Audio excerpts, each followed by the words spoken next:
COVID-19 membuat sektor pariwisata di Bali tidak bisa menjadi industri andalan lagi untuk menopang ekonomi masyarakatnya. Salah satu sektor andalan masyarakat yang masih bertahan adalah sektor pertanian. Untuk itu, memberikan nilai tambah bagi masyarakat, sudah saatnya sektor pertanian memanfaatkan peran digitalisasi. Transformasi aspek kegiatan masyarakat menuju digitalisasi sudah mulai dirasakan. Segala kegiatan usaha dari segi perkenalan produk hingga pemasaran. Saat ini salah satu sektor andalan masyarakat adalah sektor pertanian. Maka dari itu digitalisasi di bidang pertanian harus segera diwujudkan.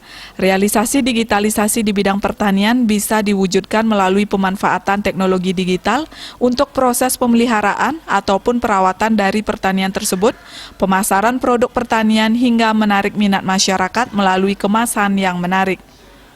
Petani di Bali saat ini diharapkan mampu memanfaatkan peran digitalisasi dalam bidang pertanian yang tentunya didukung oleh pihak-pihak terkait. Hal tersebut diungkapkan oleh Rektor ITB Stikom Bali, Dadang Hermawan.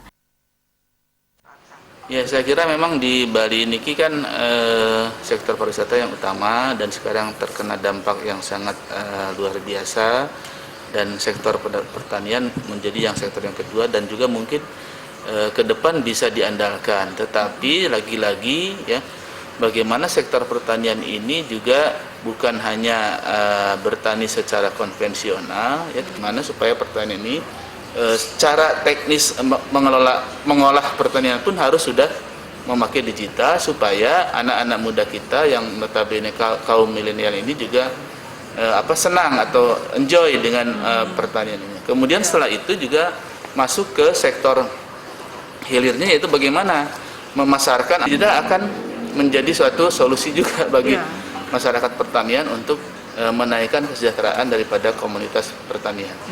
Nilai tambah di sektor pertanian akan dirasakan oleh masyarakat jika mampu mengandalkan peran digital lebih luas lagi. Desa Aryani, Bali TV.